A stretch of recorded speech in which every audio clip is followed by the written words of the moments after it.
So recently ನೀವೆಲ್ಲ ಕಾಶಿಗೆ ಹೋಗಿ ಬಂದಿರ ಅನ್ಕೋತೀನಿ. ಆ್ಯಂಡ್ ಕಾಶಿ ಒಳಗೆ ನಾನು ನಿಮಗೆ ಒಂದು ಅಲರ್ಟ್ನೆಸ್ ಇದು ಮಾಡಕ್ಕೆ ಹೋಗ್ಬೇಡ್ರಿ ಅನ್ನೋದು ನಿಮ್ಗೆ ಹೇಳ್ತೀನಿ. ಯಾಕಂದ್ರೆ ಎಲ್ಲರೂ ನಾವು ಯಂಗ್ಸ್ಟರ್ಸ್ ಏನು ಮಾಡ್ತೀವಿ ಅಂತಂದ್ರೆ ವಿಡಿಯೋ ರೀಲ್ ಅದು ಇದು ನೋಡಿ ಜಾಸ್ತಿ ನಾವು ಘಾಟ್ಸ್ ಆತು, ಮಣಿಕರ್ಣಿಕಾ ಘಾಟ್ ಆತು, ಮತ್ತು ನಮ್ದು ಹರಿಶ್ಚಂದ್ರ ಘಾಟ್ ಆತು, ಎಲ್ಲ ಘಾಟ್ ಒಳಗೆ ಹೋಗಿ ಭಾಳ ಹತ್ರದಿಂದ ವೀಡಿಯೋಸ್ ಮಾಡೋದಾತು, ಭಾಳ ಹತ್ರ ಹೋಗಿ ಎಸ್ಥೆಟಿಕ್ ವೀಡಿಯೋಸ್ ಮಾಡೋದಾತ ಮಾಡ್ತೀವಿ. But it's not right. ಯಾಕಂದ್ರೆ ನಾವು ಕಾಶಿ ಒಳಗೆ ಏನಾಕೈತೆ ಅಂದ್ರೆ ಎಲ್ಲಾದ್ರೊಳಗೂ ಜೀವಾಣುಗಳು ಇದಾವೆ, ಎಲ್ಲಾದ್ರೊಳಗೂ ಎನರ್ಜೀಸ್ ಇದಾವೆ. ಈಗ ನೀವು ಘಾಟ್ ಒಳಗೆ ಹೋಗತ್ರಿ, ಒಂದು ಮನುಷ್ಯ ಸುಡಾತನಂತಂದ್ರೆ ಆ ಮನುಷ್ಯಂದು ಸೋಲ್ ಏನಿರ್ತೈತಲ್ಲ ಆಕ್ಟಿವ್ ಇರ್ತೈತ್ರಿ. ಒಂದು ಟೈಮ್ ತನಕನೂ ಆ ಎನರ್ಜಿ ಏನಿರ್ತೈತೆ ಆಕ್ಟಿವ್ ಇರ್ತೈತಿ.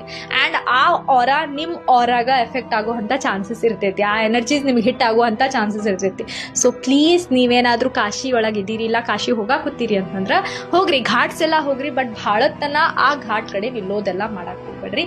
ಇಲ್ಲಾಂದ್ರೆ ಅದ್ರ ಎಫೆಕ್ಟ್ಸು, ಸೈಡ್ ಎಫೆಕ್ಟ್ಸು ಭಾಳ ಇರ್ತಾವೆ. ಸೊ ನಿಮ್ಮನ್ನು ನೀವು ಪ್ರೊಟೆಕ್ಟ್ ಆಗಿ ಅಲ್ಲಿಂದ ದೂರಲೇ ನೋಡ್ರಿ, ಎಂಜಾಯ್ ಮಾಡ್ರಿ. ಲಾಸ್ಟಿಗೆಲ್ಲ ಸುಡೋದೈತೆ ಅಂತ ಹೇಳಿ ಜೀವನದ ರಿಯಾಲಿಟಿ ನೋಡ್ಕೊಂಡು ಅಲ್ಲಿಂದ ದೂರಿಂದ ನೋಡಿ ಬಂದುಬಿಡ್ರಿ.